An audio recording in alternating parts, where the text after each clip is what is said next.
The cracks are developing. The cracks are showing. The thawing has begun. The speculation has begun. We are live.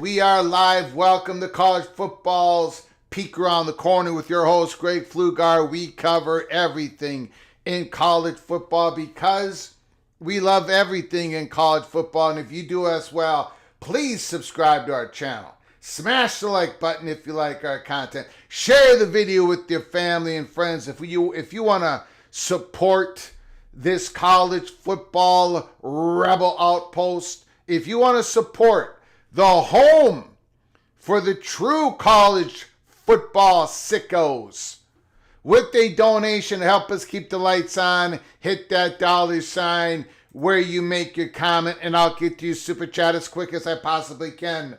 Welcome everybody into the studio, the very studio that sits on the corner of Keith Jackson Parkway and Kurt Gowdy Avenue. Do not be afraid. Do not be afraid to become a legend with your comments and with your phone calls. Holy smokes, what a show we got lined up. I don't even know where to begin. I would not push anything off. I make live show notes throughout the day. I do the work. I put in a lot of work. And I could not push anything off. So I don't know when we're going to get to your phone calls. I have no idea. It could be a week from tomorrow. I'm going to do the best I can. But we got a lot to cover. We will get to your phone calls. We do have time. We do have lots of time. The fat guy from Minnesota has no other task to do other than to possibly try a piece of cake that the wife is making. Right, the fat guy from Minnesota might have to etch out a little bit of time for the little general, and she's making her 3 milk cakes. But we've got quite the show. Of course, the leading story of today, the big story of today, the Pac-12 is back. They've got their 8th member. It's going to be official on Monday when Texas State, the Board of Regents, makes it all official. The Texas State Bobcats, they're going to be the largest per enrollment school in the Pac-12. Congratulations to Texas State. Congratulations. We are going to talk about it. It's not going to be at the beginning of the monologue. It's not going to be at the back of the monologue. Something else is going to be in the back of the monologue. Something else is going to be in the back of the monologue, which I don't think any of you are anticipating. So buckle up, brace for impact. We got a lot to cover. Woo! We got a lot to cover. But can you imagine? Can you imagine last year? Last year, I right behind this microphone, I gave you Greg the Cooler predictions on the college football playoffs. Now, this year it's Greg the Gold. So we're not going to have to worry about Greg the Cooler. But last year it was Greg the Cooler for the 3rd year in a row. And the football team that I predicted, the G6 football team, the G5 at that time, that I predicted to make the college football playoffs was the Texas State Bobcats. You remember that? Put down a yes, put down a Y in the comment section if you remember that the Texas State Bobcats, that I predicted them. The only one probably in the whole country I predicted them to go to the college football playoffs because of Mahdi, the great running back. They had McLeod, who came from James Madison. Thank you. Thank you, guys. Now, of course, that prediction went belly up. It did not go well. One of the reasons that prediction did not go well, just to show you the person that I used to be. I'm not that person anymore. I'm not that person anymore. The person that I used to be. The loser. The mayor of Loserville City. Greg the Cooler. Remember, when I predicted Texas State to be the G5 representative of in the playoffs for the G5, I circled that game. I circled it. Texas State versus Arizona State. And, I had Arizona State coming in last or coming second to last. By the way, so did the Big 12 media, right? Brett McMurphy earlier today says the Big 12 athletic directors and coaches have decided to do away with the league's preseason media poll, sources said. The Big 12 will continue its preseason all-league teams. Last year, Big 12 champ Arizona State was selected 16th in the preseason poll. Big 12 joins the Big 10 as the only conferences without a league preseason poll.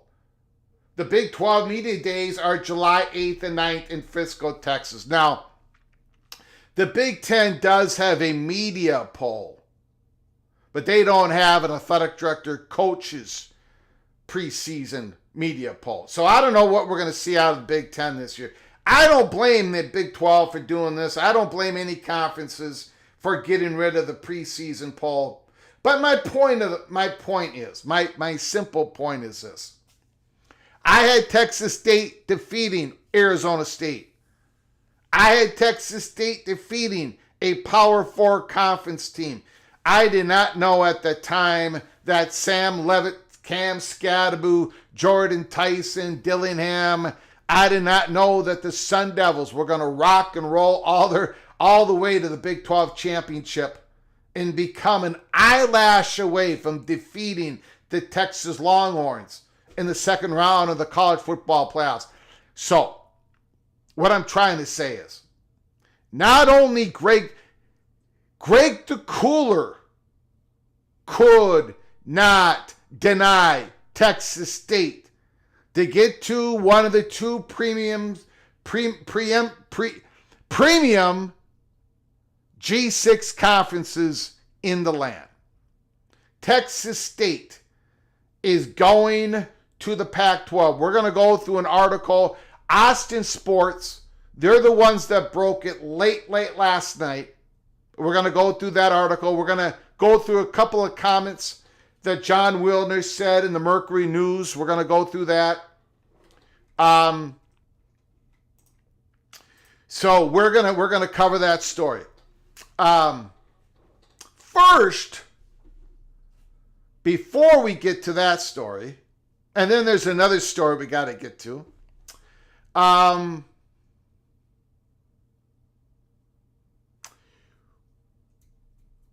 We're going to go through the PATC Spotlight. The team today is the LSU Tigers. The LSU Tigers. That is our Spotlight team for June 27, 2025. I got LSU going to the playoffs. I got them as the 6th seed. I got them losing the first game once again of the season. I got them losing to Clemson. But they're going to go 10-2, or they're going to go 9-3, and they're going to make the playoffs. They are.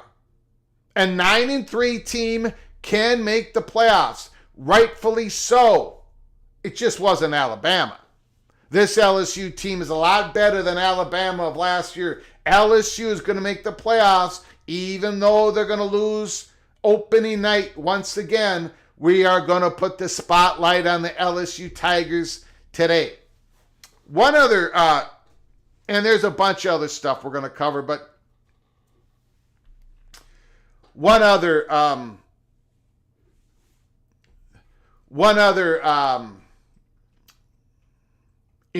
talk a lot about John Teal. Thank you so much. The door is back open for your Texas two-step.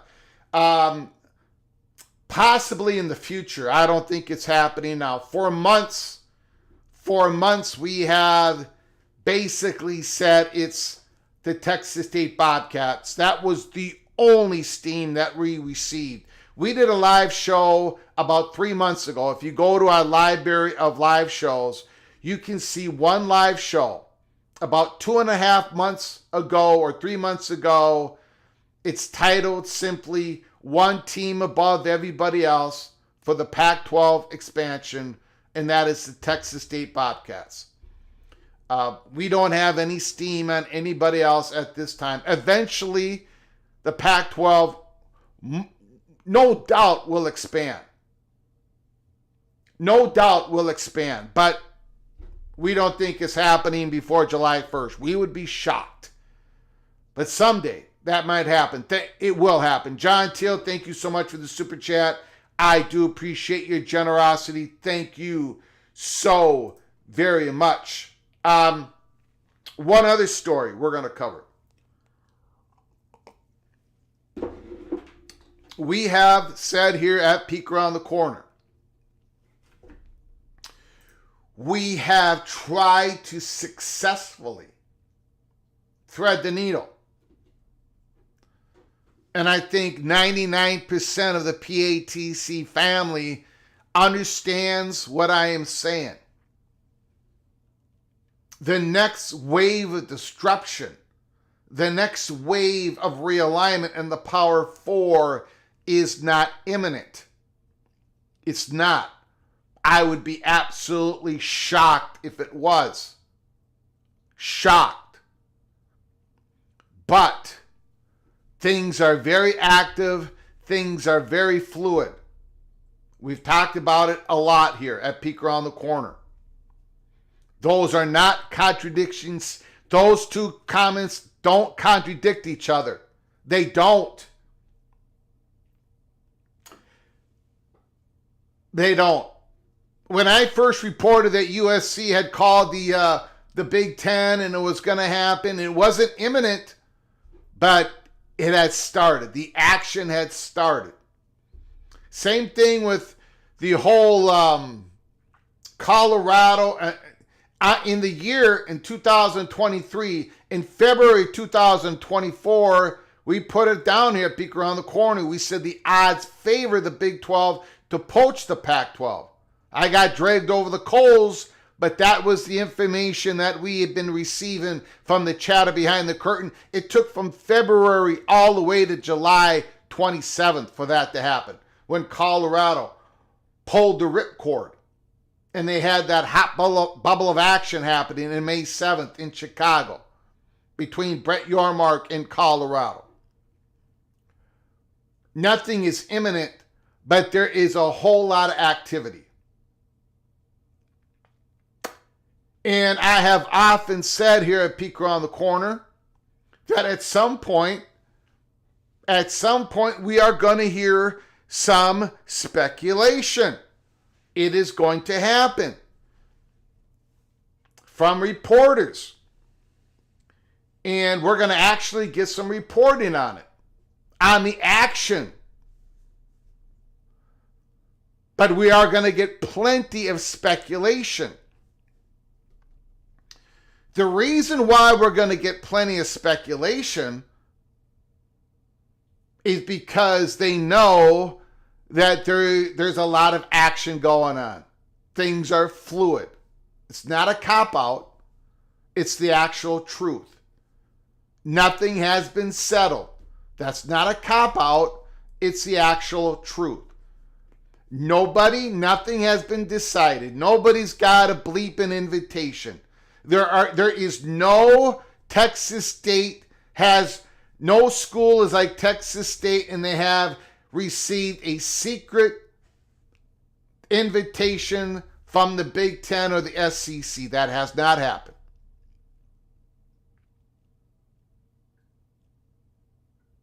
Florida State and Clemson actually went into the courts without a known landing spot.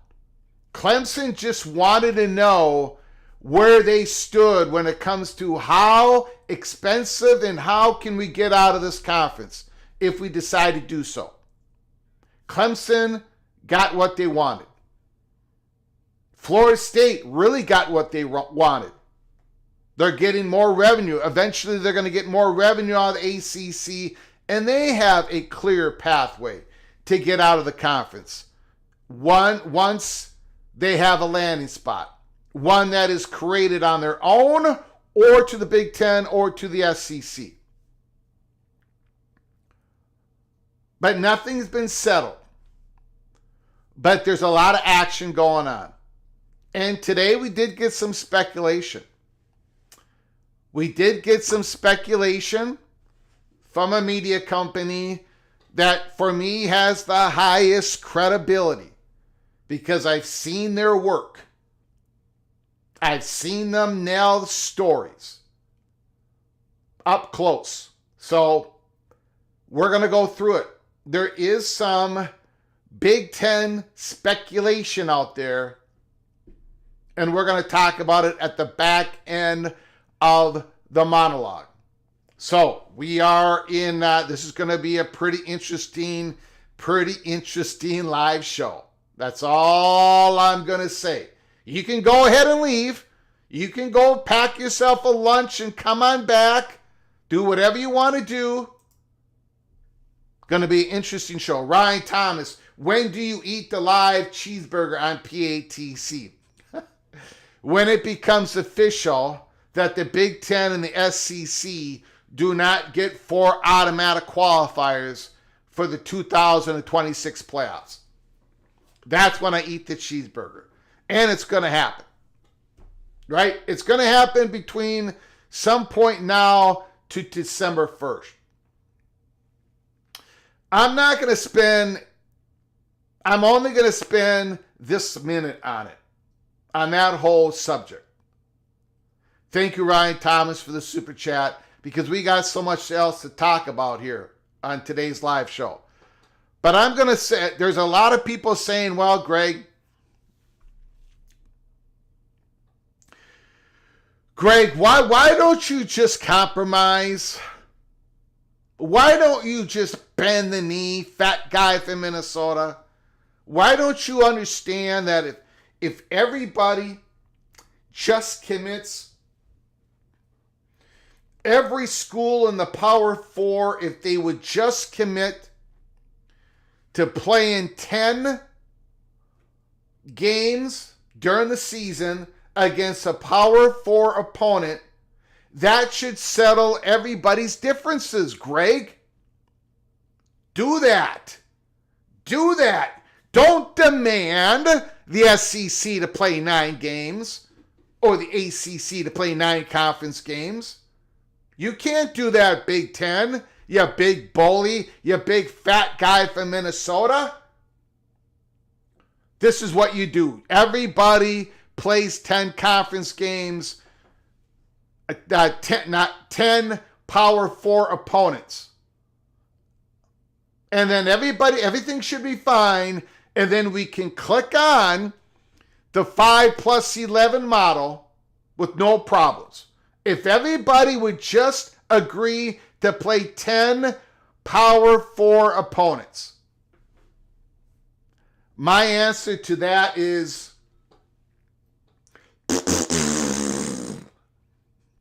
that's my answer.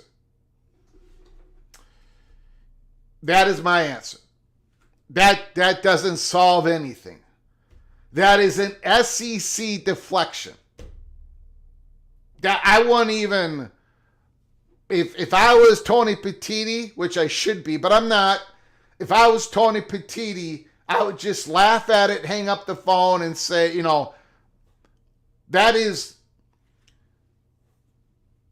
the reason why 8 conference games is such a mathematical advantage versus 9 conference games is the 9 conference games bring on more automatic losses to the teams in the conference.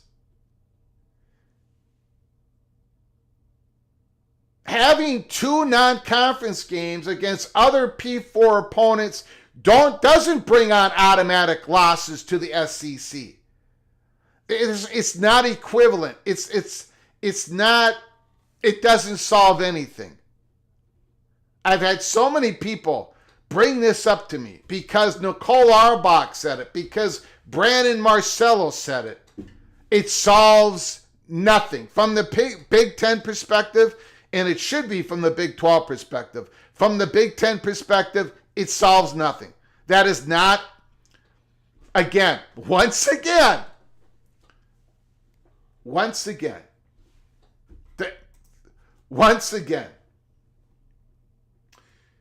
nobody seems to want to ask or demand or question.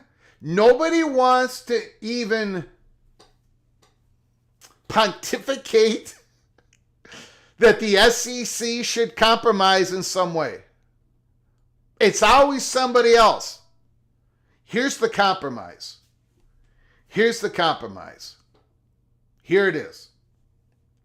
SEC, you stay at 8 conference games. Fine. That's your choice. We stay at 12-team playoffs. We stay at a 12-team playoffs. It's 5 plus 7. You can take your extra tweak of metrics. You can push that aside. That ain't happening either. We're going to go at a 5 plus 7. We're going to stay the way it is for 2025 all the way to 2030. That is your compromise. Done deal. Done. All done. Now, here's a slight problem with that, is that the SEC, the Southeastern Conference, wants to expand.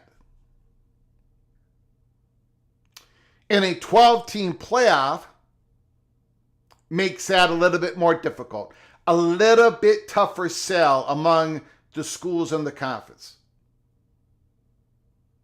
But, that is your decision, SEC. We're going to compromise. We're all going to compromise. And we're going to stay with the playoffs the way it is until you really, really, really, really want to expand, which you do. And then you're willing to go to the 9th conference game. And you're okay, we're going to leave it at that. I don't want to talk anymore about it. Okay. Not today.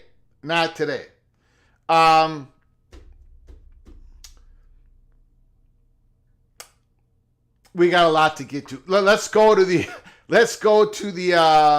roll call. AMAC is in the house. Georgia Bulldogs, Don Scruggs. Preston from Greensboro, North Carolina. Randy Taylor's in the house. MC, Texas State. Let's go. Matt C. Jeff Morgan is in the house.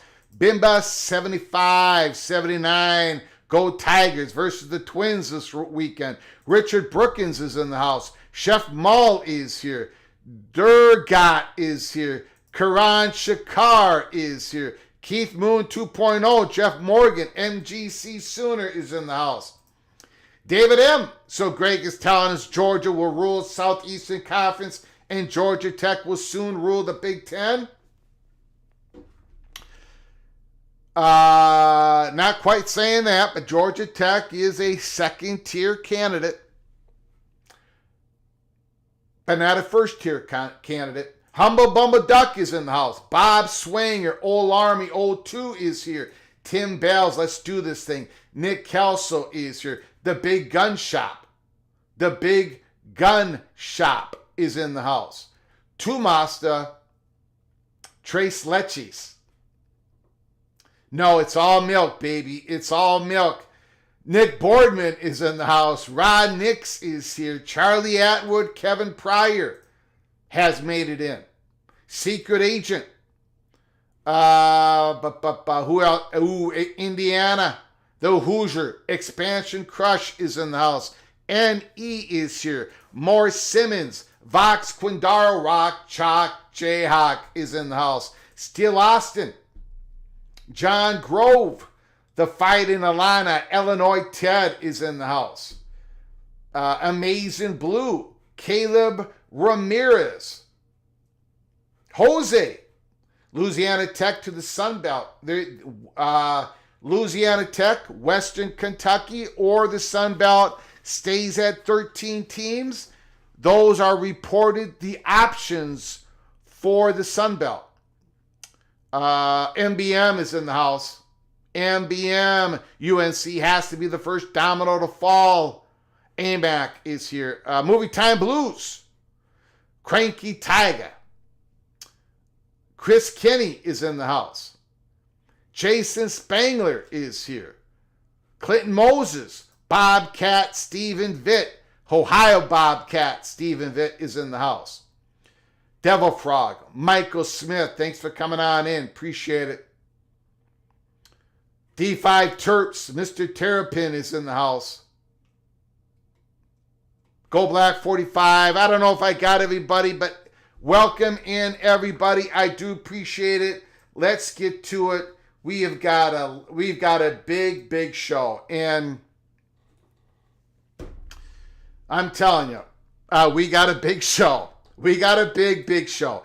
Can Garrett Nussmeier, LSU Portal Hall, deliver the title? Best roster I've been a part of. Pete Knuckles on 3 again today. It's Spotlight. The PAT Spotlight is on the LSU Tigers. Nussmeier almost did not come back for the 25 season. NFL draft guru Mel Kiper had him in the top 5 quarterback last November. Nussmeier flashed his arm and potential in 24. 4,052 yards, 29 touchdowns. The 6'2", 200-pound quarterback opted to return to LSU for a final season. He's now being mentioned as the potential number 1 overall pick in the 26th draft. Brian Kelly and the Tigers went all in this offseason by surrounding Nussmeier with a cast of talent, finishing with On3's number 2 transfer portal. This is the best roster I've been a part of at LSU, Nussmeier told On3.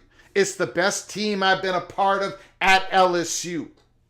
Nussmeier admits the talent level on this LSU roster has been impressive. To see in off-season workouts, LSU picked up a trio of wide receivers. Kentucky's Berrien Brown, Oklahoma's Nick Anderson, Florida State Destin Hill in the portal to give the quarterback multiple passing game options. His top target from 2024, Aaron Anderson, is also back. LSU committed to the line of scrimmage, adding 7 transfers between the offense and defensive lines. Nussmeier credits what Kelly and LSU general manager Austin Thomas pulled off in the college football free agency. It's the closest team I've been on at LSU, Nussmeier said. And ironically enough, it involves most of these transfers out of the portal. It's a new era of college football. It's a new world, and I think we've embraced it. In this age of college football, you have to attack that. LSU's new look roster will not have an adjustment period to open the season. The Tigers visit Clemson week 1. An expected top 10 showdown. Brian Kelly is 0-3 in the first game of each of his 3 seasons at LSU. Kelly recently said he has never put as much focus into a season opener as he is into the visit to Clemson. Nussmeier is embracing the same approach as his coach. We lost the last 5 week 1 openers. We know that, he said. We're not hiding from it. We talked about it. We're open about it. We've accepted that's a problem. We know that we have to find a way to fix it. It's still a little early to be scouting and things like that. I know our coaches have. For us as a team, Nussmeier, it's more of having a 1-0 mindset. Not just about who we're playing, but we're preparing to win the first football game no matter who we are playing.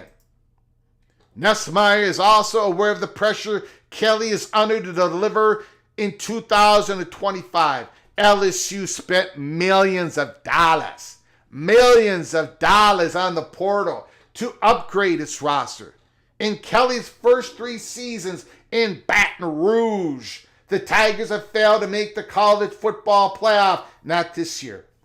LSU Tigers are going to the playoffs this year. Greg DeGold has spoken. LSU is 2-7 against ranked competition since its overtime win over Bama in 22. The Tigers made the 2022 SEC title game but lost by 20 to Georgia. Coach Kelly is an unbelievable coach. And I'm fully behind him 100%, Nussmeier said. I fully believe in what he teaches, what he preaches. And he does an unbelievable job with us. It come to light this year. I can't wait for people to see that. Oh, they're going to see it, Nussmeier. I'm a believer in you, Nussmeier. Last year I wasn't, but this year I am.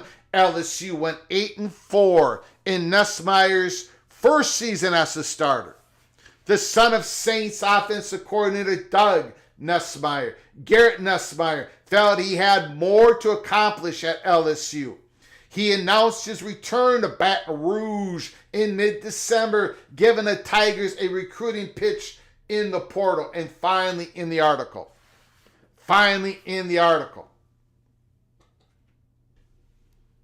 My time at LSU wasn't done yet, he said. There are a lot of things and a lot of ways that I can improve as a player. And I felt like the product that I put on the field was not my best. I knew that. There were ways for me to go into the lab and work to correct those. And obviously a national championship is my main goal this season. Nussmeier, quarterback of the LSU Tigers, he ain't done yet. He's not done at LSU. He's not satisfied. Nussmeier is hungry. Nussmeier is hungry. We're going to go through the spotlight here in a moment. Ryan Willie, thank you so much for your super chat. Thank you so much for your generosity. I appreciate it. So Wisconsin isn't going to be able to recruit South Florida. Wisconsin just got a 4-star receiver. Yes, they did. From Naples.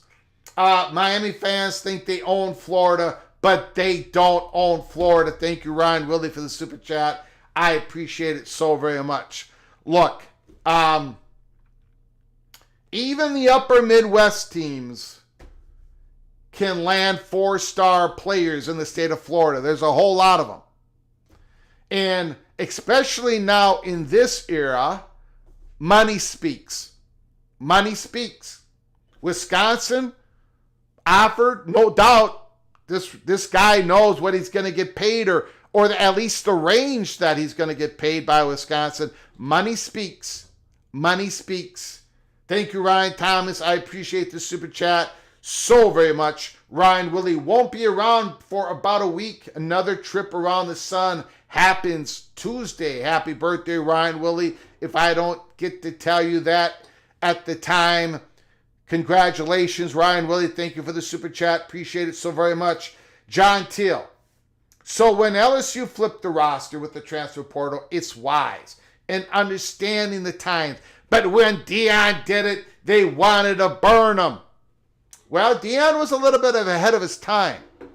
No question about it. I think the second year at Colorado, Deion Sanders met every possible expectation. Very successful year with Deion Sanders. No question about it. No question about it. Thank you, John Teal, for the super chat. I do appreciate it. I do appreciate it. Thank you so very much. Now, let's take a look. Let's do the LSU Tiger. The LSU Tiger spotlight. We know about the quarterback. The quarterback that I doubted last year. Shame on me. I've already taken the L many times. Even Nussmeier had so many great moments last year. Even in losses, he had great moments. Tough kid. Very talented. I can see why he's a first-round draft pick. I was completely sold by him early in that loss against USC. The loss against South Carolina. He had great moments. He had fantastic moments.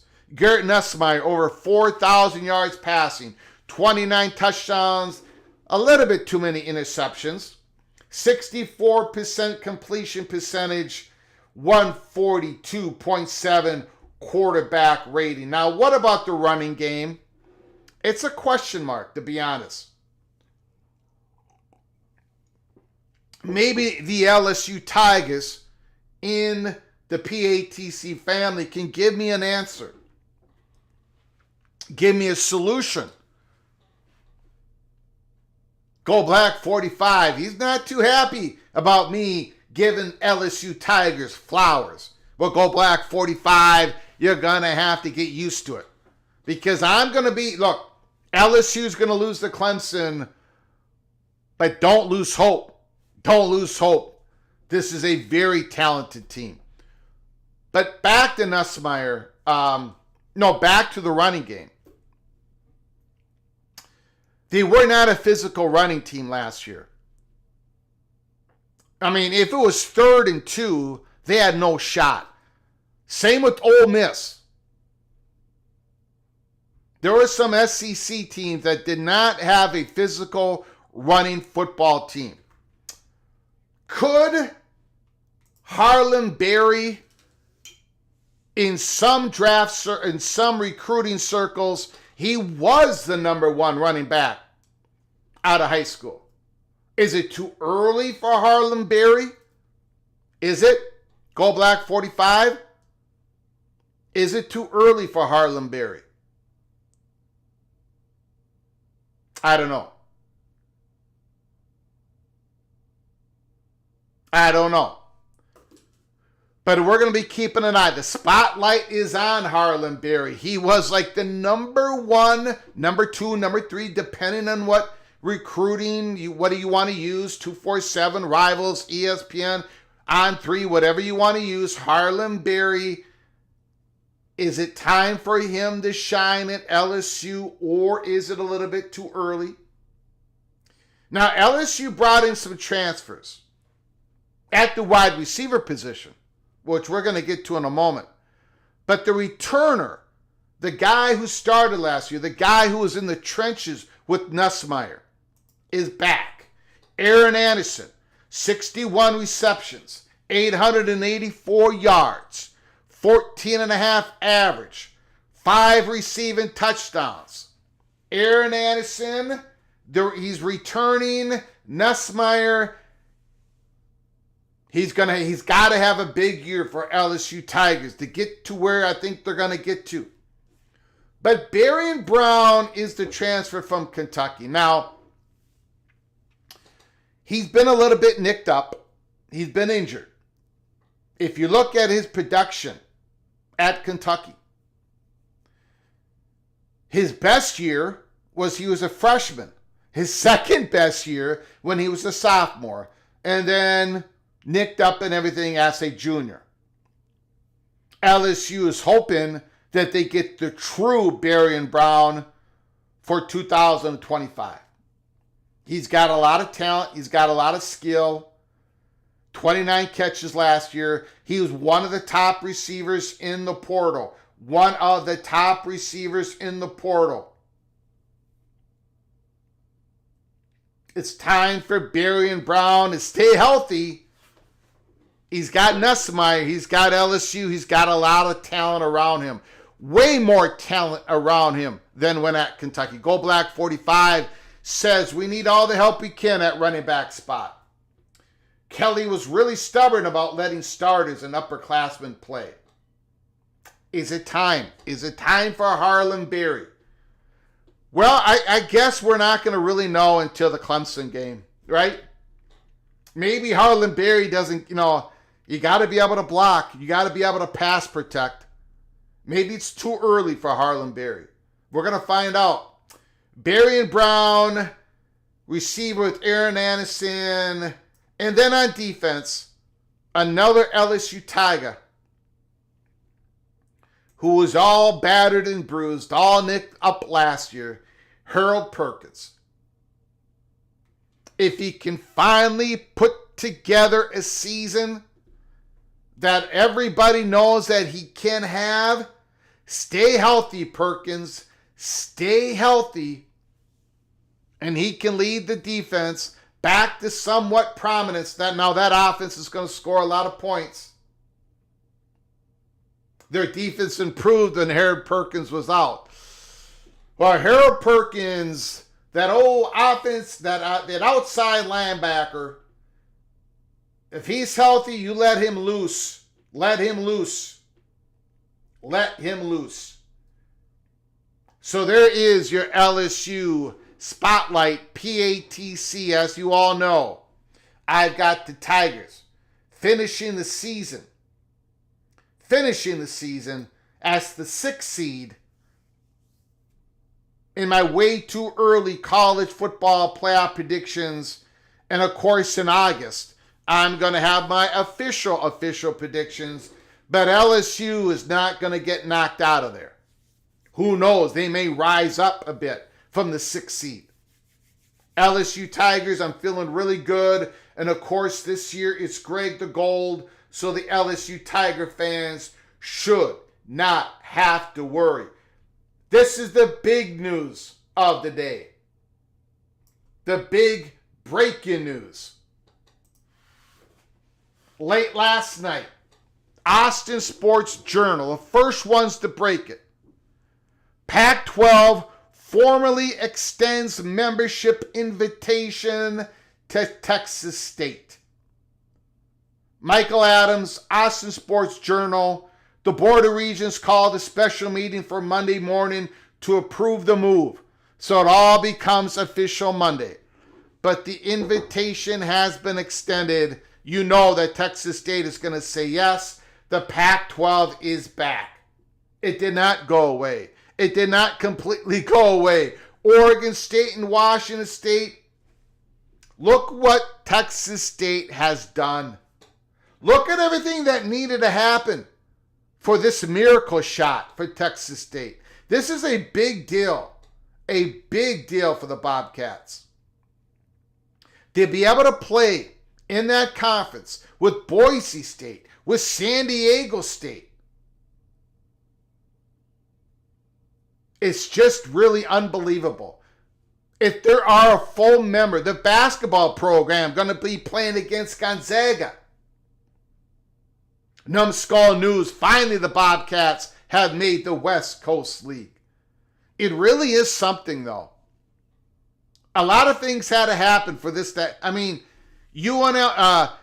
the Pac-12 would have had to not invite UNLV and Air Force and that whole messy situation. And my goodness. Big moment for Texas State. Congratulations to the Bobcats. Sources confirm to Austin Sports Journal late Thursday night, last night, that the Pac-12 Conference has formally extended a membership invitation to Texas State University, effective for the 26-27 academic year. The Texas State University System Board of Regents called a special meeting for Monday morning to formally accept the invitation. The invitation follows weeks of speculation regarding Texas State's potential move to the Pac-12. University officials are expected to notify the Sun Belt Conference of their intent to depart and will pay a $5 million exit fee, thus meeting the July 1st deadline. With the addition of Texas State, the rebranded Pac-12 will meet the NCAA's minimum requirement of 8 football playing members to maintain its football bowl subdivision status and eligibility for the college football playoffs. Texas State will join founding member Oregon State, longtime member Washington State, and fellow newcomers Boise State, Colorado State, Fresno State, Utah State, San Diego State as football members. Gonzaga will participate in all sports except for football. The Pac-12 is rebuilding after a wave of realignment that saw Oregon, USC, UCLA, Washington depart for the Big Ten. Arizona State, Colorado, Utah moved to the Big 12, and Cal and Stanford joined the ACC. Texas State membership follows the conference new media rights deal with CBS, which grants the network broadcasting rights to 2031. The agreement includes a minimum of 4 football and basketball games annually on the main CBS network, with additional coverage on CBS Sports Network and CBS streaming app. The deal also covers the conference championship games in football and men's basketball And finally, in this article, financial terms of the agreement were not disclosed. Texas State, with an enrollment of 40,000 students, is the 7th largest university in Texas and would become the largest school per enrollment in the Pac-12. Big news, Texas State. Now, this was a little bit from Mercury News, John Wilner. The Pac-12, it targeted Texas State for a variety of reasons, including its location in the football-crazed state, willingness to invest in athletics, and potential to become an impact program at the sub-Power 4 level. Again, John Wilner, Mercury News. Also, the conference has long been interested in planting its banner in the state of Texas.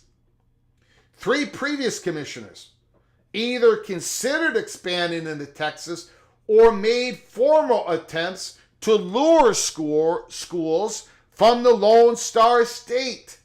Teresa Gould, who took charge of the conference in early 24, is the first one to succeed. Granted, the Pac-12 is a different conference than it was before the 10 schools departed last summer. Also, Texas State is not Texas, Texas A&M, or even Texas Tech. But on a relative basis, the move serves as a comparable purpose in growing the Pac-12's footprint into one of the most populous, football-obsessed, and talent-rich states in the country.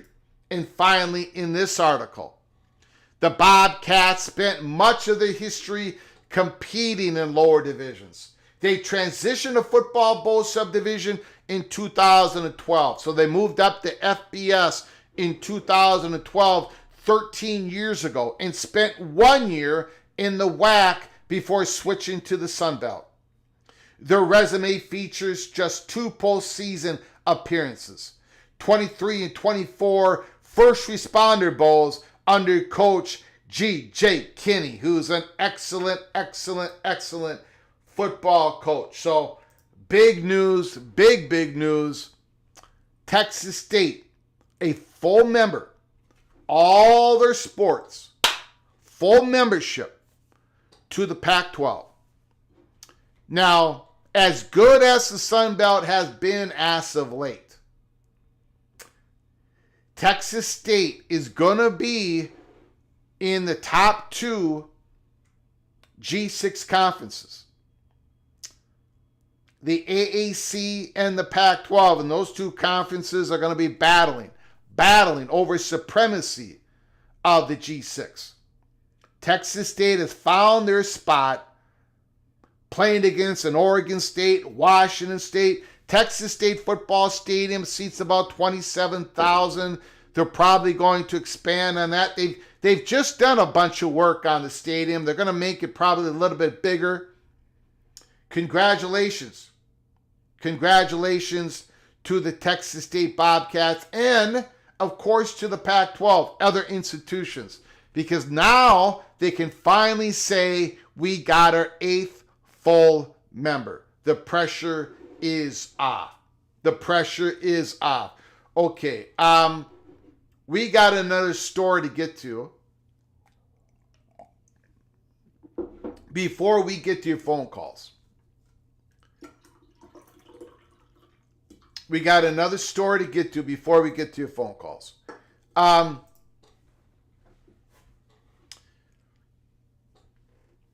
not going to make light of this. Some of you are, and that's fine. Some of you are, and that's fine. But the chatter behind the curtain, nothing is imminent. Nothing. But man, there is so much talking going on, so much action, so many different plan A, plan B, plan C's for conferences and institutions. Nothing imminent, but there's a lot of action. And now we're finally starting to see a little bit of speculation. I consider this speculation with a little bit of knowledge. Okay? I'm going to show this videotape.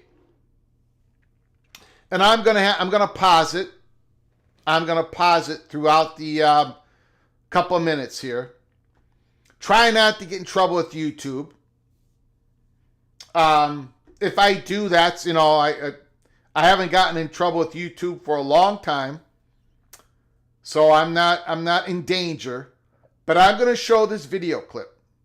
It's on X, and it's from 365 Sports. 365 Sports, I consider very, very credible. Very credible. The Smokes do a great job. Paul Catalina does a great job. Brian Etheridge, he's unbelievable. They know. And now I know they're from Texas down there, but they cover it nationally. They've got a lot of sources. They do a great job. Great job. I'm going to show this here. And if you look at this, 365 Sports. Could the U and the Knowles be trading palm trees for cornfields?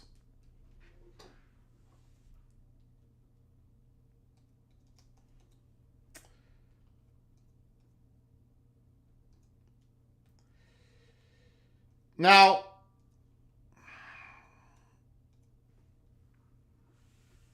I'm going to continually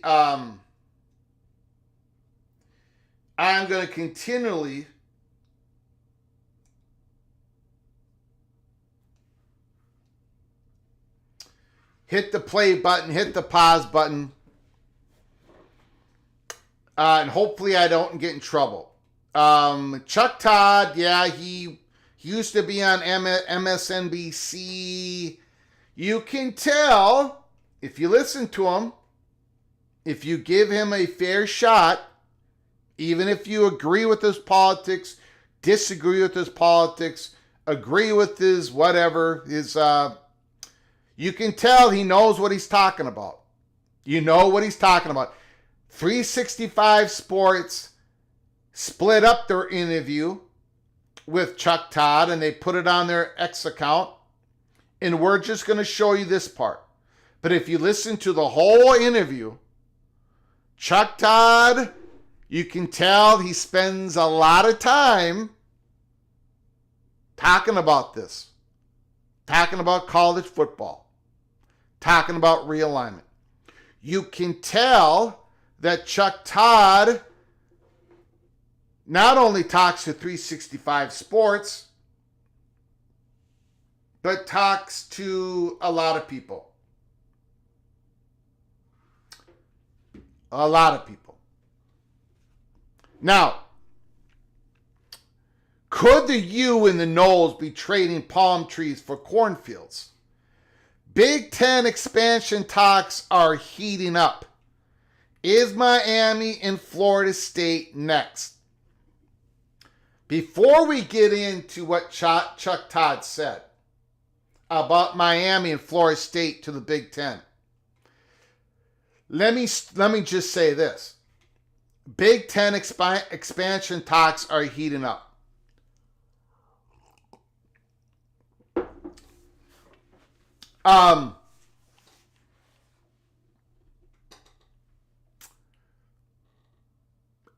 That is true.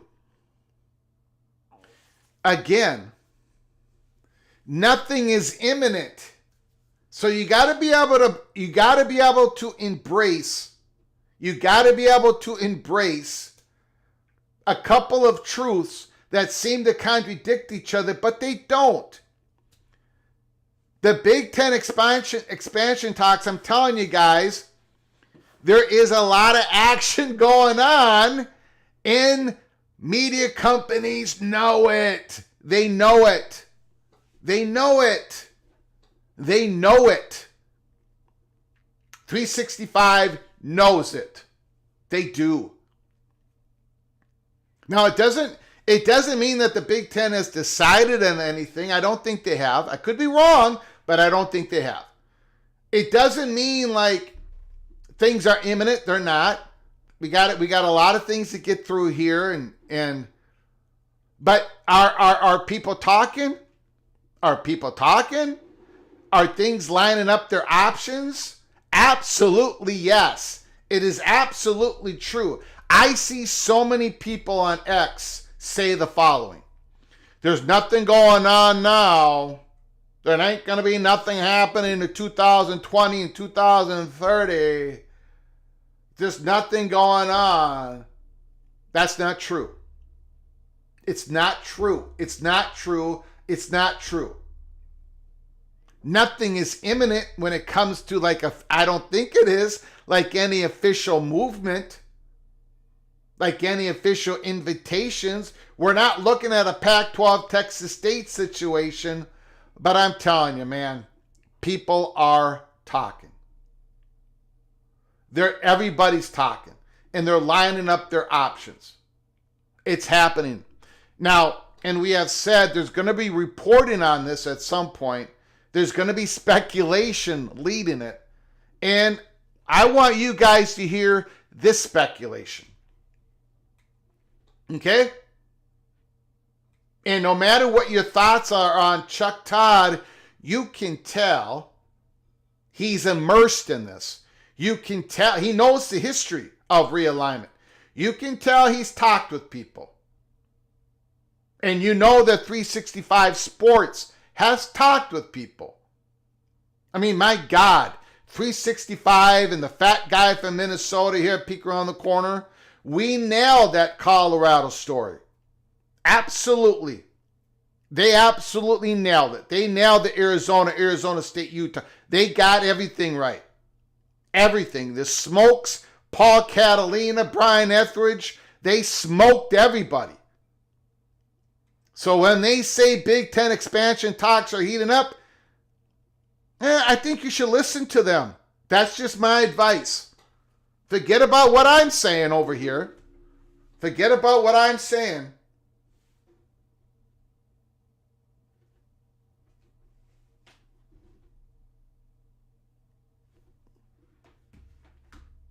Okay, so I'm going to hit the play button, and then I'm going to hit the pause button, and we're going to go through this slowly so I don't get in trouble, number one. But number two, he puts out a lot of stuff here, and we're going to go by one, and then we're going to open up the phone lines, okay?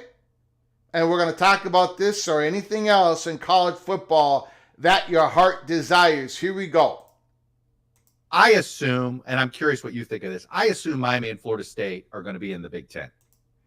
Chuck Todd says, I assume that Florida State and Miami are going to be in the Big Ten. They're eventually going to get to the Big Ten. Now, here at Peek Around the Corner, we say that blend works. That blend works, right?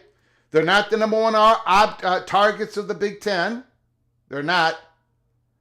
But that blend would work. I just don't happen to think the SEC is going to allow that blend to work in the Big Ten. I think they're going to step in and grab the Seminoles. We'll continue on.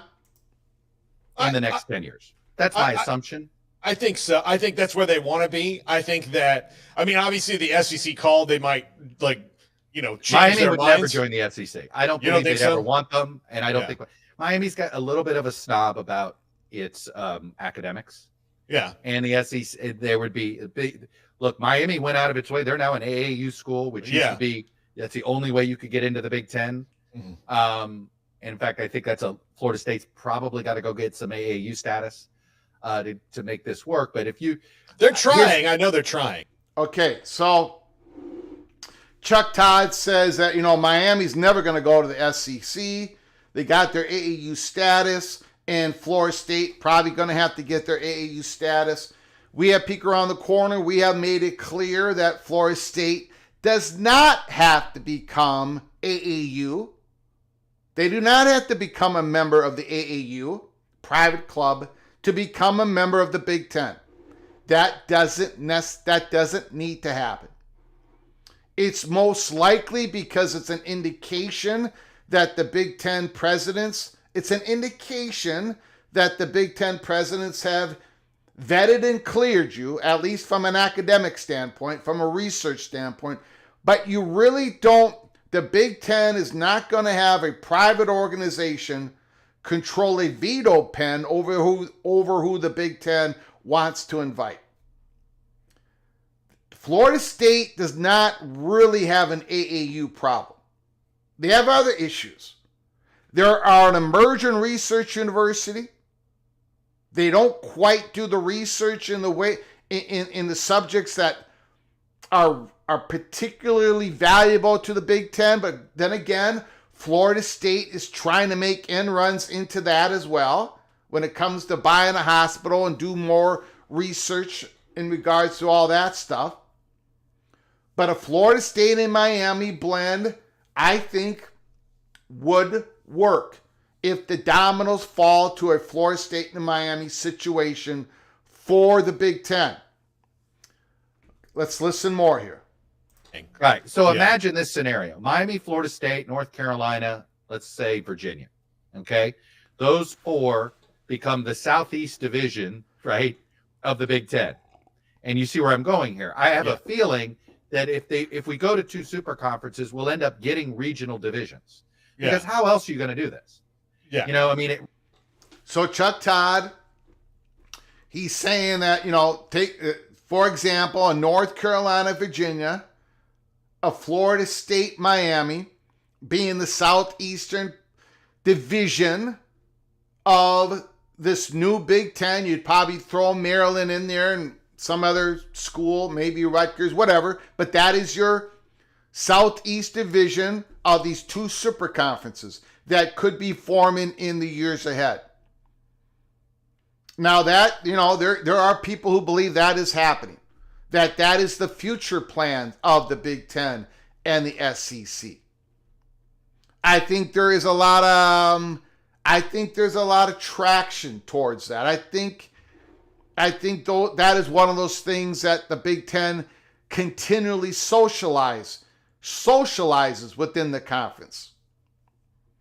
And what are those schools that would meet the Big Ten standards and would help them to push the brand internationally? Now, North Carolina, Virginia, for us at PATC, I know a lot of you disagree, but North Carolina, Virginia are the number one targets for the SEC and the number one target for the Big Ten if you do not include Notre Dame. But then again, if you get North Carolina, Virginia, you might have to grease the skids for your media partner, for your private equity, if you go that route to push that international branding. So what helps with that? A Florida State does, a Miami does, a Clemson helps with that. But Chuck Todd puts up the example of a North Carolina, Virginia, a Florida State, Miami. Now, I put up the example for the SEC, a North Carolina, Virginia, a Florida State, and a Clemson. But either way, you can see, you can tell that Chuck Todd has talked about this quite a bit to a lot of people. I'm guessing that. Really doesn't make any, and the Big Ten being coast to coast, really the only place they're missing is Florida. You could argue they're also missing Texas, but I don't know where they'd go in Texas. But Florida, there's two obvious schools to go there, and it maybe that's what does it. I'm obsessed with these private equity guys that have been shopping around the idea of basically pulling elite football away from the colleges and sort of let conferences be sort of geographical for all sports except football, and then just create a premier division system. And maybe that's the better call, because if you did that, do we think Mississippi State would be in that elite level, right? Do we think Vanderbilt would even want to spend the money it would take to do it? They may not, right? They may rather spend their money on baseball and basketball. Again, Chuck Todd, he basically says he's obsessed with following the private equity situation because that's big money sitting out there, right? And if they're going to come on in, that could scramble things up. That you could have a premier super league in which it's just football, and that might not have a Mississippi State or a Vanderbilt in there. Now, I disagree with Chuck Todd. I think Vanderbilt would spend the money. They're spending the money now. They just raised like $300 million. But anyways, Chuck Todd, you can tell that he has spent time talking about these issues. Who knows? Maybe he watches college football peek around the corner. We'll continue on. And then maybe they don't want to have the playing the top level of college football. Maybe they don't want to spend that kind of money. So I wonder if maybe we can get to something like that. But ultimately, we know who's calling the shots. It's actually not the conference commissioners. Mm-hmm. Right now, it's ESPN and Fox. But at some point, it's going to be Amazon and Apple and YouTube, right? Yeah. And Google are going to be calling these shots. Okay, I'm going to end it there. You notice what he said there. He says it's not just the commissioners calling the shots. It's the media partners, Fox, ESPN. But Chuck Todd says eventually it's going to be Amazon, it's going to be YouTube, it's going to be Apple, it's going to be Google. I don't know, it might be Netflix. You might want to throw them in there as well. But I understand what Chuck Todd is saying because that's the chatter behind the curtain. That is why Brett Yormark, I've been trying to explain this. It's not just about the cash. It's about the private equity connections to these giants. And that's why Brett Yormark is trying to establish a relationship to be able to have leverage when he talks to ESPN and Fox again. Or even have the leverage, not just when they're going to talk about media negotiations, but talk about anything going on. Brett Yormark wants to have a partner, a big monster partner. And that's what the Big Ten is looking at. That's what the SEC is looking at as they want to push their brand internationally, global markets. So yeah, that's what this is all about.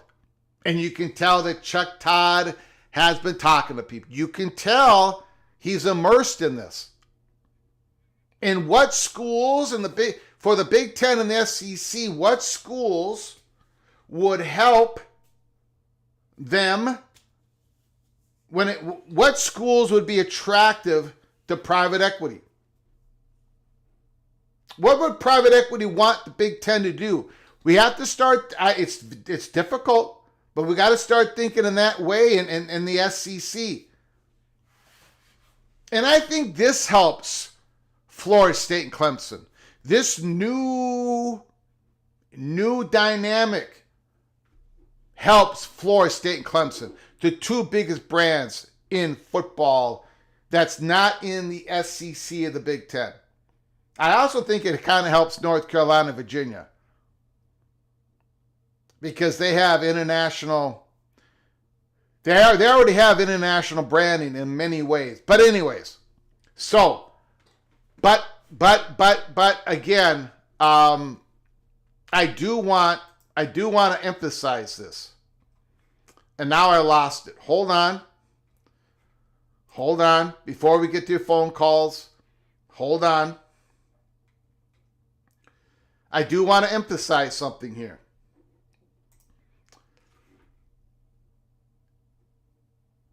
.365 Sports. It's their X account. They are highly, highly, highly credible. In my book, they're at the top.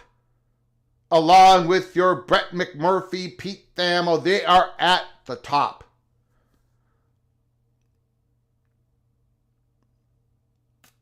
They talk with people. I'm telling you guys, I know this for a fact. I know this. I have reasons to know this. And again, could the U and the No's be trading palm trees for cornfields? Big Ten expansion talks are heating up. Is Miami and Florida State next?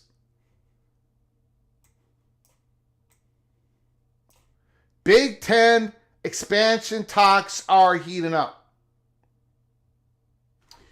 You know,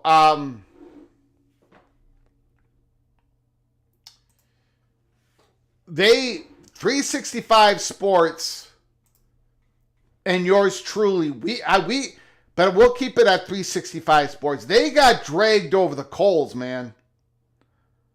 They got dragged over the coals. Weeks, days, and weeks and months of their reporting on what was going on in the Big 12 versus Pac-12. 365 Sports was dead on, nuts on, dead on correct. But during that whole time, they were dragged over the coals. Dragged.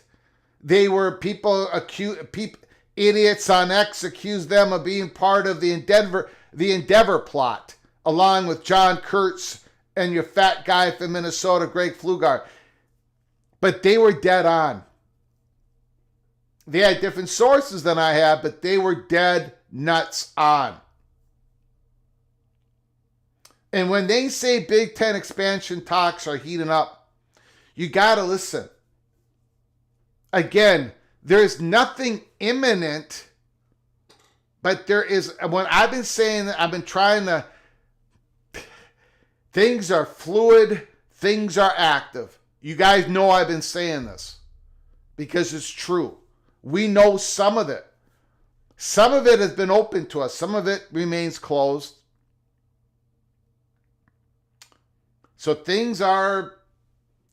Now, I expect, I've said this before and I've been wrong, but I expect more speculation soon.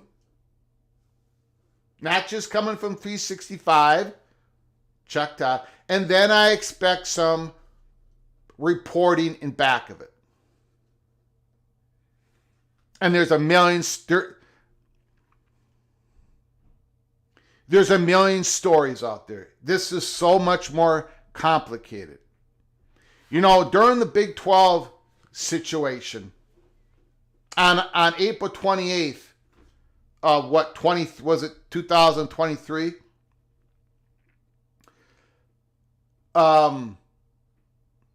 We said that there's going to be a hot bubble of action between then and I think I put out the date May 17th, something like that.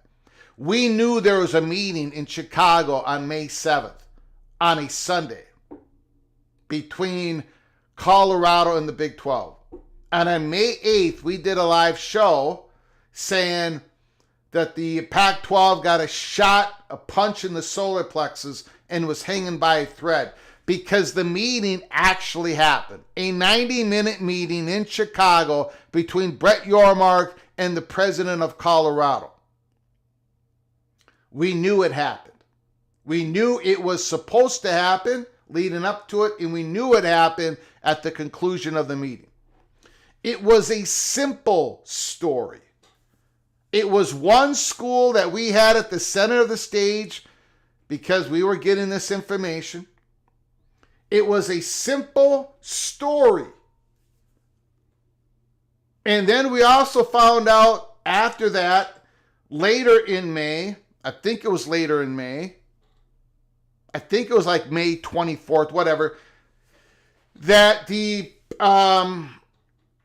leadership of Colorado was meeting with the big whales, the boosters of Colorado in Newport, California. We delivered that news to you. We did not tell you the city, but we told you it was west of Colorado. My point is, it was one simple story that we were fortunate enough to deliver to you all. while protecting the sources, but yet you knowing that things were percolating. And yet, we got absolutely dragged over the coals, and 365 Sports got dragged over the coals, but we were on it. We were on the story. And that's what's important. But that was one simple story. And yet a lot of people did not believe it. This ACC drama, it's not one simple story. It's not one simple story. None of these schools have one simple story attached to them when it comes to this. North Carolina's got like 6 different stories wrapped around them when it comes to the ACC drama. We're learning about a Georgia Tech story. We know about a Duke story. I mean, my God, there's a million stories out there. You got clandestine phone calls that Ross Dellinger's reporting on. So this is so much more difficult. And it's going to take a while to unravel all this. Nothing is imminent, but the talks, there's a lot of action going on. And when it comes to them speculating about the Knowles, the Hurricanes, trading in palm trees for cornfields, they don't have to trade. Both of them be in the Big Ten. There is that blend speculation out there. The blend. They need to satisfy everybody. You need to satisfy every corner of the Big Ten to get the 13 votes. Florida State has had their issues. I mean, the Big Ten has had issues with Florida State. Now they got it with Miami, but none of that shuts the door. And I've said that over and over and over again. Because, why do I know that? Because the chatter behind the curtain keeps bringing them up, along with, of course, the number 1 targets, North Carolina, Virginia. The doors are closing in on Notre Dame. I know I get dragged over the coals on that all the time. That's fine. That's what I'm here for. A lot of stuff is going on here. And we're going to do the best we can to deliver you the peek around the corner. But speculation is starting to heat up. There are reasons why 365 Sports, there's reasons why they said Big Ten expansion talks are heating up. Okay? All right. We are going to go to your phone calls here. I'm sorry about the long monologue. I warned everybody. I warned you at the start of the show. I didn't know where this was. I didn't know how long it was going to take. We had to cover so many things. In fact, we haven't even covered. Let me go quickly over a couple of things here. Chris Vanini, The Athletic. An end to a nationwide injunctions might help the NCAA rules hold up on the whole. But it also theoretically opens up the possibility single jurisdiction or a school being exempt from a rule. Things might even get weirder because Tom Mars and other people reported earlier today that the U.S. Supreme Court decision on Trump v. CASA brings an end to a nationwide injunctions, aka universal injunctions, like the one entered by Tennessee Federal District Court earlier last week. So again, basically, plain speaking, you can't have a single judge in a single district hold up a whole nationwide injunctions. It's going to be much more difficult to do. And Jim Ryan resigns. The university president, James E. Ryan, resigns. Matt Baker, he was also the chairperson of the ACC Boards of Directors, the chairperson of the ACC Truist Chancellor President Board. That's another big story, but we just don't have time to cover it. But I just wanted to lay that out there just in case people have not found out about that. The phones are now open. 763-260-1333. 763-260-1333. 1333. Give us a call. Talk about anything that your heart desires in college football. If both Florida State and Miami make it to the Big Ten, I think Greg should have to sing. I think Greg should have to sing anyways. Put down a super chat and I will sing. Put down a super chat and I will sing if Florida State and Miami both make it to the Big Ten. The blend is a correct blend. It is a correct blend. So it's possible the Big Ten scoops before the SEC only if North Carolina says yes. Right? Only if North Carolina says yes. In my strongly held opinion, based on every single conversation I've ever had, basically. It's a Notre Dame, North Carolina tip of the spear when it comes to the Big Ten. I happen not to believe that the Big Ten is going to make the Miami-Florida State blend call without knowing what North Carolina is going to do. But it's possible. John Boxnight, Chuck Todd's talking out of his bleep. I don't think he assumed Vandy, and I think he just brought that up as examples. I do not believe he said there definitely would not be a part of the Super League.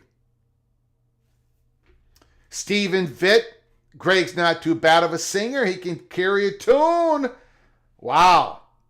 Stephen Vitt needs to have his ears cleaned out.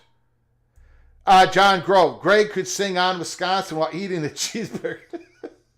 Now that's not good. That's too much evil. You can't put that much evil on me. The phone lines are open. 763-260-1333. 763-260-1333. Cranky Tiger. There are way too many within the UNC governance who want to remain in ACC and continue to run things. There definitely is a faction that wants that to continue to happen.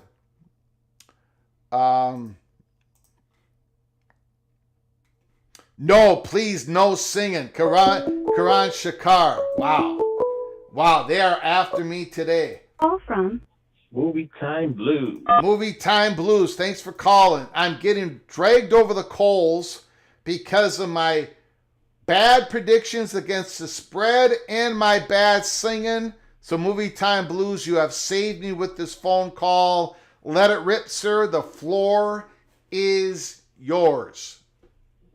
Thank you. Number one, I think the resignation of Virginia's president is a huge blow for those who want the ACC to stay together. He's basically been the one that speaks the most for the ACC and the traditions of the ACC. Whoever is going to be leading the ACC from the president's standpoint, he may not have that much power. So that makes the ACC even weaker, in my opinion. Go ahead. Yes. And as we are speaking of blends, I know that Georgia Tech and Clemson have had a rivalry game every year. Could that blend also become a possibility down the road? Because no. and Georgia Tech. Sure. We talked about yesterday or the day before. I've had someone told me directly that Georgia Tech and Clemson they would be considered a travel partner. It's like when Georgia Tech plays Clemson in football, let's say women's basketball, they don't have to take a plane. They can take a bus, so they would be considered travel partners. Yeah, so that may become a news item if I'm reading things correctly. My final question is on Texas State. Now, how big would they become once they start playing in the PAC-12? I think they might get to dominate that conference because all the schools are basically at a similar level, so they have the opportunity to become a real huge player in that conference. I mean, they haven't dominated the Sun Belt. So I don't know. I mean, I think that's, if they can keep their coach, if they can keep G.J. Kinney, maybe they can make some inroads. But I think they're going to be the underdogs when they first start out in the Pac-12. But maybe they can dominate. Sure.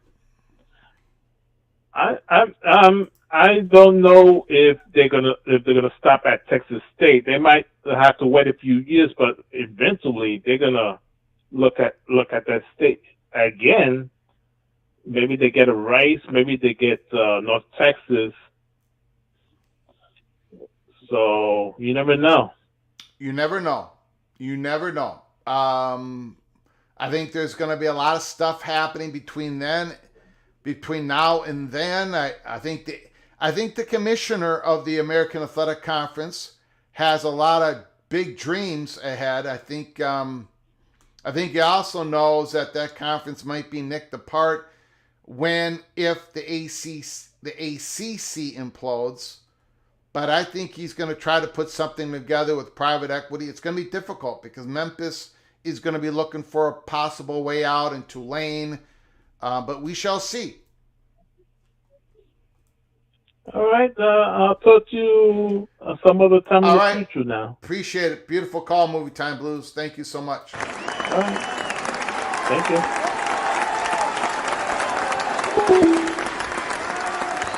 Now, Rock and Rant is saying, or maybe he's a Miami alum with connections in regards, I think Rock and Rant is saying Chuck Todd.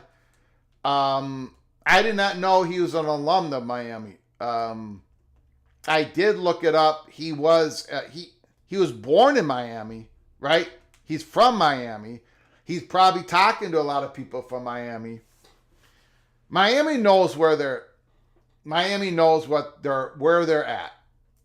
They know that there is interest. They know where they are positioned. Now, this is not correct. Semi Ross, thanks for coming on in. But AAU has always mattered. The Big Ten has never invited anyone without AAU status before and has stated even recently they won't. While it's possible, why would they change that now? It's not correct. The Big Ten has invited schools that were not AAU. That is one of the greatest myths out there. I have tried for 10 years to eliminate that myth, and I completely have failed. Once again, the Big Ten got into a big brouhaha. Right, it split the conference right down the middle in the early 1950s. Michigan, the University of Michigan supported Pittsburgh. They wanted the Big Ten to give Pittsburgh an invitation to join the conference. Pittsburgh was AAU. But the University of Minnesota sponsored Michigan State.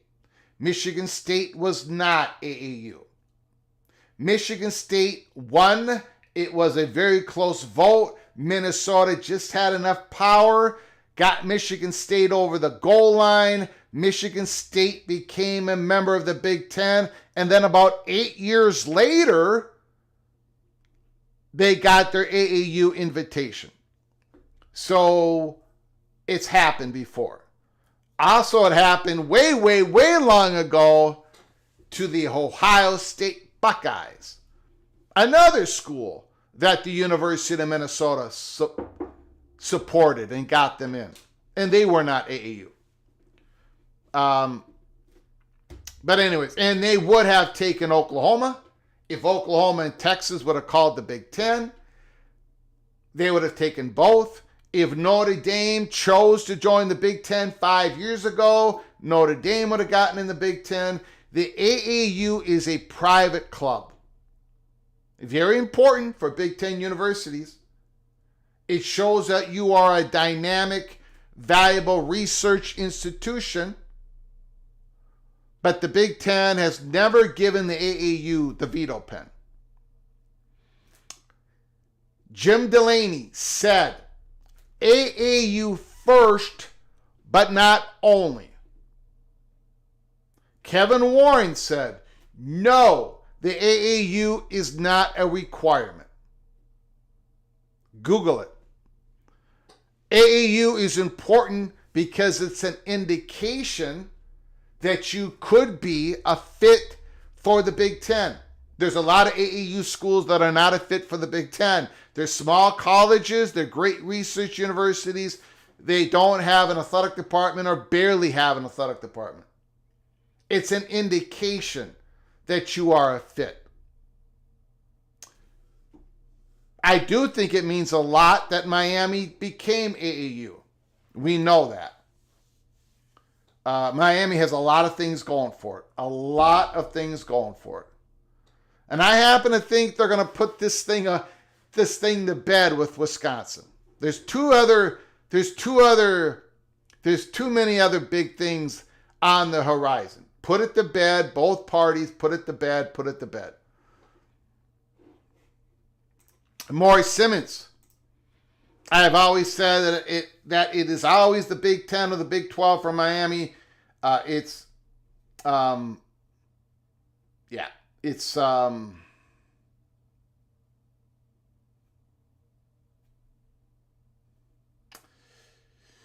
We'll see. The Florida State and Miami, it works for the Big Ten. And it works so well, I don't think the SEC is going to allow it. If the Big Ten got Florida State and Miami, that's a big deal.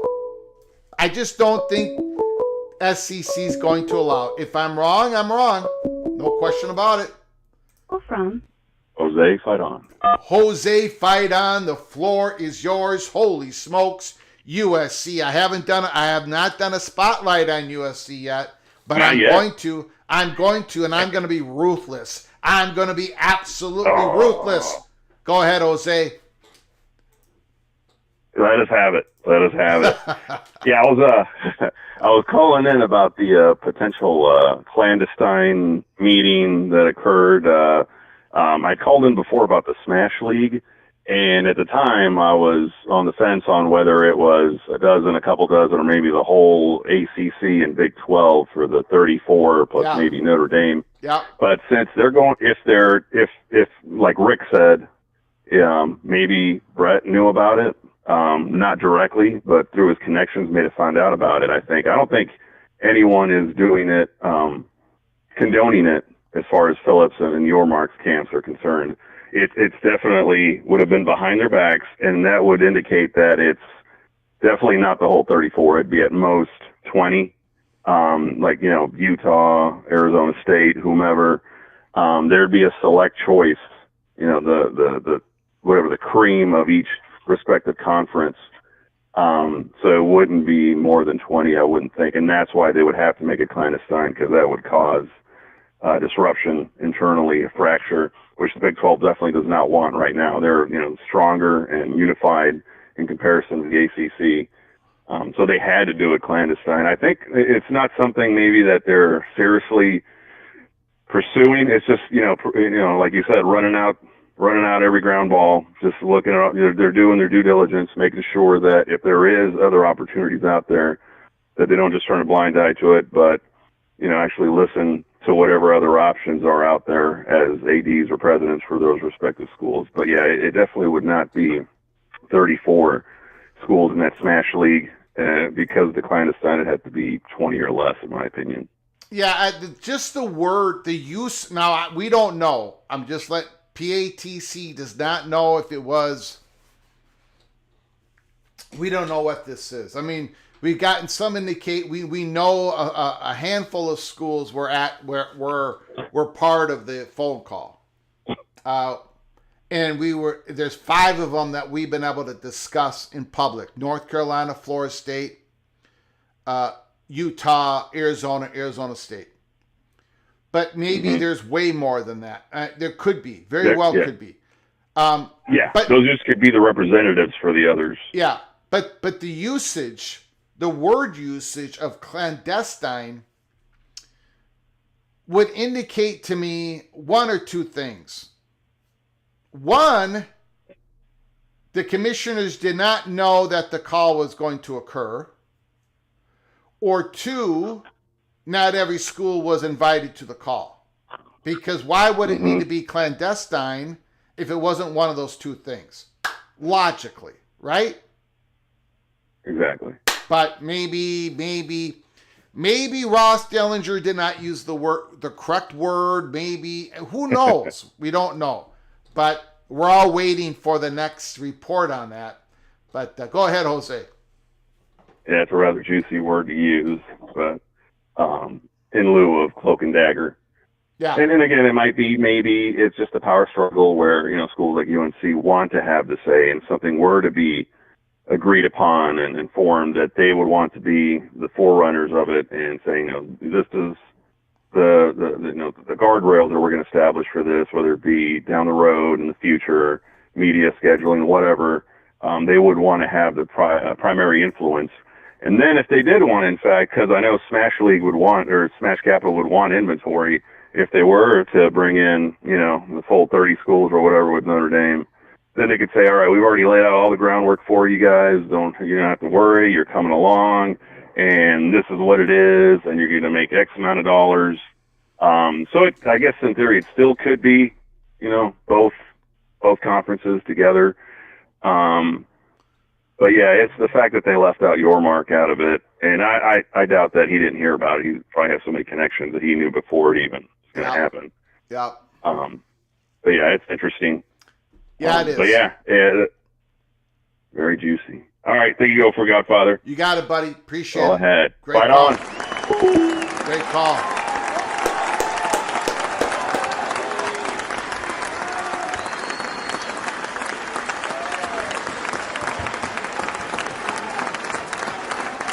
Vox Quindaro, Rock Chalk Jayhawk, our wordsmith in the PATC family. Clandestine stood out because it's always used with a fair or all of a sudden, and it wasn't.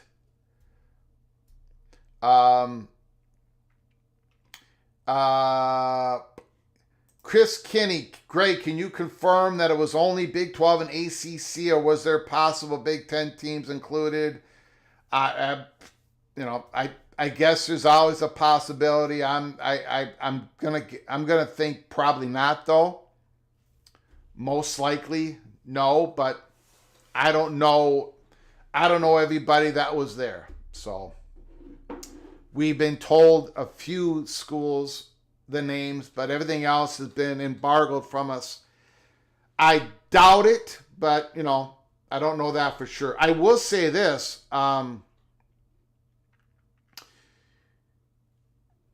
That Johnny Wall Street meeting, I don't know. It seemed like it was a year ago. That Johnny Wall Street private equity discussion that happened, I think it was 2024, late 2024,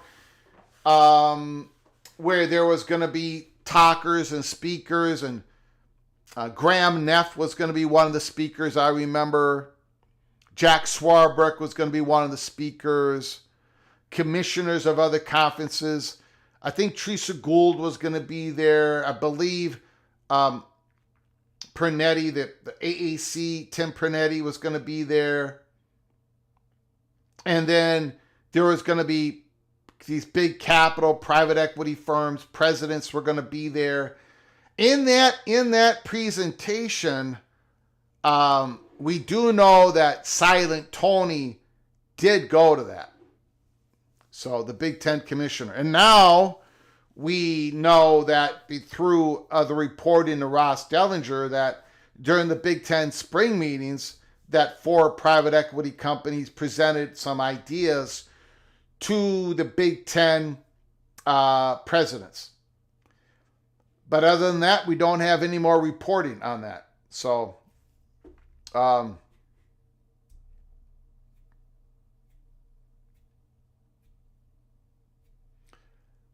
let the dominoes fall. Morris Simmons, Mr. Seminole. Phone lines are open. 763-260-1333. 763-260-1333. Thank you all for joining us. I do appreciate it on our live show.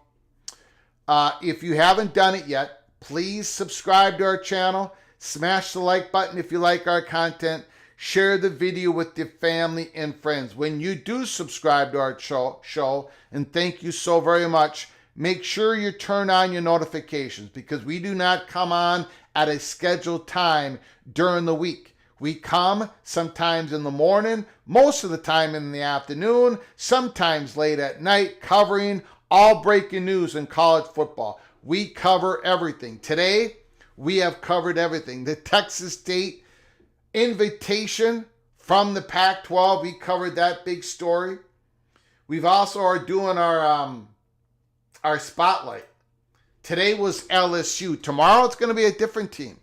Thursday it was a different team. Wednesday, every day during the off season as we head towards the start of week 0 in the college football season, we have a spotlight team, and today was the LSU Tigers.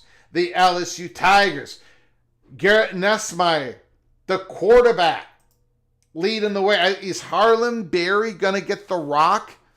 Is it too early for Harlem Berry?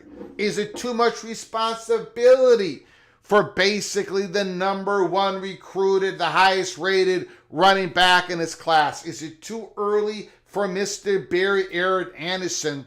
He comes back.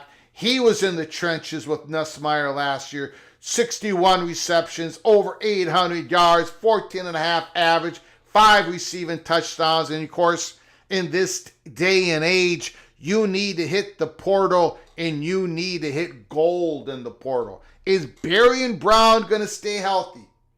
Is he going to finally have a season that is better and more productive than his freshman season?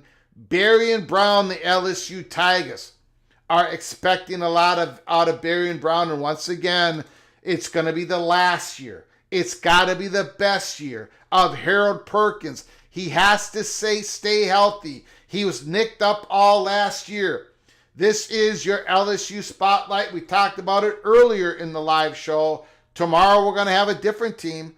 Our Saturday live show, who is it going to be? Who is it going to be? You're going to have to just wait. So we cover everything in college football like nobody's business. Make sure when you subscribe, you turn on the notifications for our program. I thank you guys so very much. The phone lines are open. The phone lines are wide open. Still Austin. Congrats, Rod Nix. Retired today after 44, years, a career of service to our federal government. To make this day complete, Rod wants one thing, Greg, the gold theme song. Well, I'm going to do it. Rod Nix, I am going to do it. Thank you, Still Austin, for your generosity. I thank you so very much once again. Thanks for all your support you've given us. Rod Nix, wow, thanks, Still Austin. What a brother from another mother. You want to talk about a brother from another mother? Rod Nix and I are brothers from another mother because we are both Greg, the gold, at least in spirit. Let's go. 2025 is going to be the year. Is going to be the year of Rod Nix as he retires from serving us, the people of this great country. Thank you, Rod Nix. Greg, the gold is coming. It starts week 0. Locks, and more locks. Giving an example. Win total. North Carolina over 7.5, under 7.5. Under. It's a lock. Absolutely going under. Absolutely.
All right, my prof, lock like a block of ice. Wow, unbelievable. The disrespect that I get.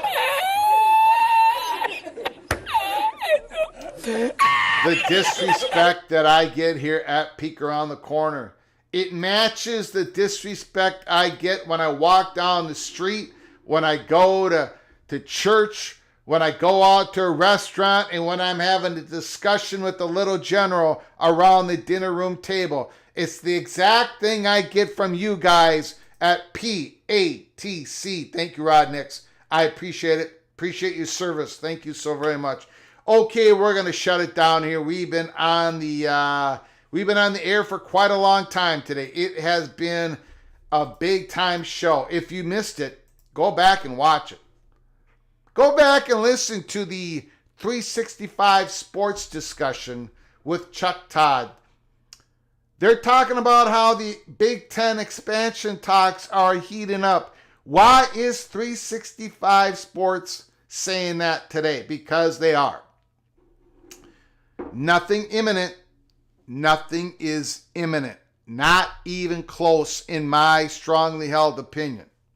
But we're going to cover this story. We're going to keep covering this story because it is fluid, it is active. And anybody telling you that it's not fluid and active, I'm sorry, but they're wrong. If anybody is telling you that things are completely settled and all figured out, it's not. It's not settled. It hasn't been figured out. It is not settled. So you're going to have to keep following us here at Peek Around the Corner as we cover everything in college football, including the ACC drama, including going into the Holy Smokes Theater, where you watch it all play out on stage. Holy Smokes Theater is at the middle of Keith Jackson Parkway in Kurt Gowdy Avenue. I want to thank you all for joining us today. I'm very humbled that we have such a big audience when we do these live shows.